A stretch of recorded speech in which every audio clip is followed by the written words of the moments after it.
What if I told you that the golden age of cruising is starting to collapse? Cities that once thrived on these luxury giants are now starting to turn them away. From Nice, France, which will ban cruise ships carrying more than 900 passengers starting July 2025, to Venice, which has already banned megaships altogether.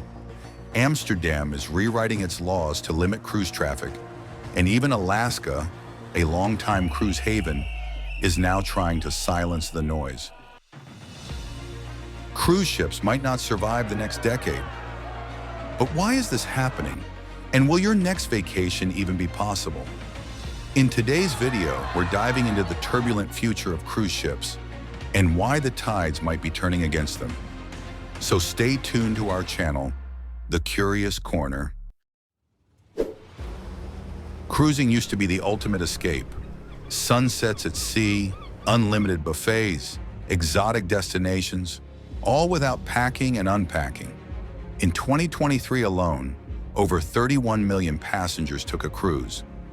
That's more than the population of Malaysia. And cruise ships aren't just big anymore. They're floating cities. The largest one, Icon of the Seas, is 20 decks high, carries nearly 10,000 people, and even has its own water park. But here's the problem. When you multiply luxury by the thousands, it creates massive consequences. Let's start with Venice, Italy, a UNESCO World Heritage Site being crushed under cruise tourism. Locals have protested for years, and in 2021, the government finally responded. Cruise ships are now banned from entering the Central Lagoon. Why?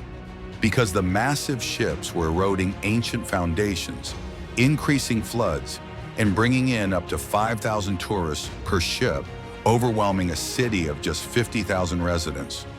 But Venice is just the beginning. In Amsterdam, ships are being banned from docking near the historic center to reduce air pollution. In Barcelona, the Port Authority is reducing cruise permits to combat overcrowding. Even Santorini, the postcard-perfect Greek island, has placed visitor caps because cruise crowds were choking its narrow streets and historic ruins. Most passengers don't see what happens beneath the surface. Cruise ships are powered by bunker fuel, one of the dirtiest fossil fuels on Earth. One cruise ship emits as much sulfur oxide in a day as 1 million cars. That's enough to trigger asthma, acid rain, and ocean acidification. And the waste? It's even worse.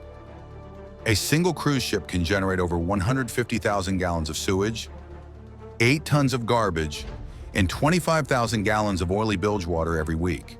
While most lines claim they treat it properly, multiple companies have been caught illegally dumping it into the sea. And these are only the ones that got caught. So why not ban them everywhere? The answer is complicated: money. Cruise tourism supports over 1.2 million jobs and generates more than $150 billion globally every year. In small island nations like the Bahamas or St. Lucia Kitts, cruise passengers make up the majority of all tourists. Entire communities rely on them. It's a classic economic paradox.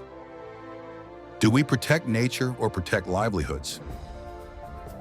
However, some cruise lines are waking up. Companies like MSC and Carnival are investing in LNG-powered ships that reduce emissions. Others are testing shore power, allowing ships to turn off engines in port.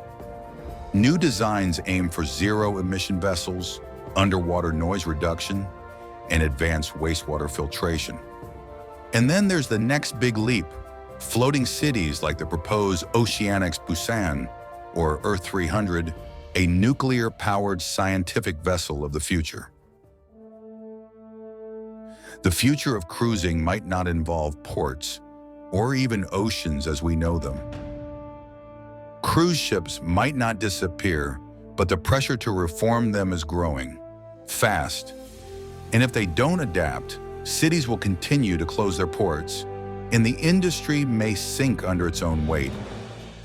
So, should cruise ships be banned? Or is there a way to keep the magic of cruising without destroying the places we love? Let us know in the comments. Thank you so much for watching. Please like and subscribe our channel, The Curious Corner, for more fascinating content.